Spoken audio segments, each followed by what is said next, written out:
Hello viewers, আসসালামু আলাইকুম। আশা করি আপনারা সকলেই খুব ভালো আছেন। আজকে আমরা জানবো বাংলাদেশের চলচ্চিত্রের ইতিহাসে সবচেয়ে ব্যবসা সফল 5টি সিনেমা সম্পর্কে। তো চলুন ভিডিওটি শুরু করা যাক। সিনেমার তালিকায় 1 নম্বরে থাকা যে সিনেমাটি রয়েছে সেটি হচ্ছে বেদের মেয়ে জ্যোৎস্না। বাংলাদেশের চলচ্চিত্রের ইতিহাসে সবচেয়ে ব্যবসা সফল ছবি বেদের মেয়ে জ্যোৎস্না, যা 1989 সালে তোজাম্মেল হক বাবুল পরিচালিত ছবি এটি। ছবিটি প্রায় 1200টি হলে মুক্তি পেয়েছিল।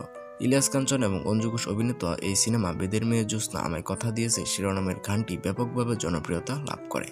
ছবিটি এতই জনপ্রিয়তা পায় যে পরবর্তীতে এটি ভারতের পশ্চিমবঙ্গে পুনর্নির্মাণ করে মুক্তি দেওয়া হয়।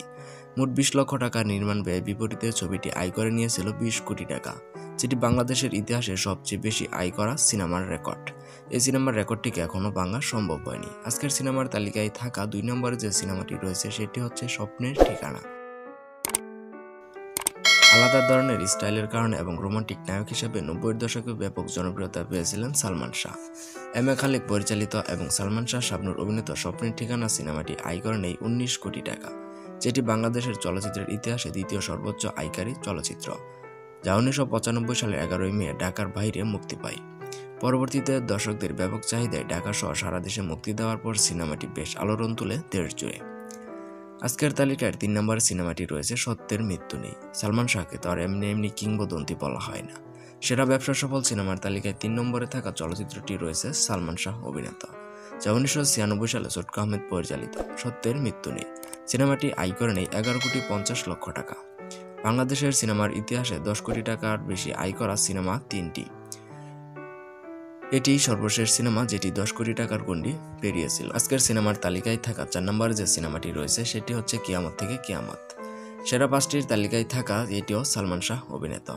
এই সিনেমাটি মূলত আমিন খান জুহি চাওয়ালা জুটির সুপারহিট হিন্দি ছবি কিয়ামত সে কিয়ামত তাক এর অফিসিয়াল রিমেক, যা 1993 সালে মুক্তিপ্রাপ্ত। এই ছবির পরিচালক ছিলেন সোহানুর রহমান সোহান। এই সিনেমার মাধ্যমে সালমান শাহ এবং মৌসুমী চলচ্চিত্র জগতে তাদের যাত্রা শুরু করেন। আজকের সিনেমার তালিকায় থাকা 5 নম্বর যে সিনেমাটি রয়েছে সেটি হচ্ছে মনপুরা।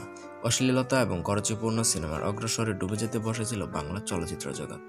এমন সময় 2009 সালে সেই অন্ধকার যুগে আলোর দেশে হয়ে এসেছিলেন গিয়াসউদ্দিন সেলিম পরিচালিত মনপুরা সিনেমাটি। মুক্তি পাওয়ার পরপর সাধারণ দর্শক থেকে শুরু করে সমালোচকদের কাছে ব্যাপকভাবে প্রশংসিত হয়েছিল সিনেমাটি গ্রাম বাংলার পটভূমিতে নির্মিত। এই সিনেমায় অভিনয় করেছিলেন টিভি অভিনয়শিল্পী ফারহানা মিলি এবং চঞ্চল চৌধুরী। সিনেমাটি সঙ্গীতায়োজনের দায়িত্ব ছিলেন তরুণদের মাঝে জনপ্রিয় শিল্পী অর্ণব। নিথুয়া পাধারে যাও পাখি বলো তার আগে যদি জানতাম রে বন্ধু সহ এই সিনেমার গানগুলো ঠাঁই পেয়েছিল মানুষদের মুখে মুখে। মনপুরা ছবিটি 2009 সালে শ্রেষ্ঠ চলচ্চিত্র সহ 5টি ক্যাটাগরিতে জাতীয় চলচ্চিত্র পুরস্কার লাভ করে। ব্যবসা সফল এই চলচ্চিত্রে মোট আয় করেছিল প্রায় 8 কোটি টাকা। তো ভিউয়ার্স, এই ছিল আমাদের আজকের মতো আয়োজন। ভিডিওটি ভালো লাগলে লাইক কমেন্ট শেয়ার করবেন এবং এই ছবিগুলোর মধ্যে কোন ছবিটি আপনি দেখেছেন অবশ্যই কমেন্টের মাধ্যমে জানিয়ে দিবেন ছবিটি আপনার কাছে কেমন লেগেছিল। চ্যানেলে নতুন হলে অবশ্যই চ্যানেলটাকে সাবস্ক্রাইব করে দিবেন, তাহলে পরবর্তী সকল ভিডিও সবার আগে পেয়ে যাবেন। ধন্যবাদ সবাইকে।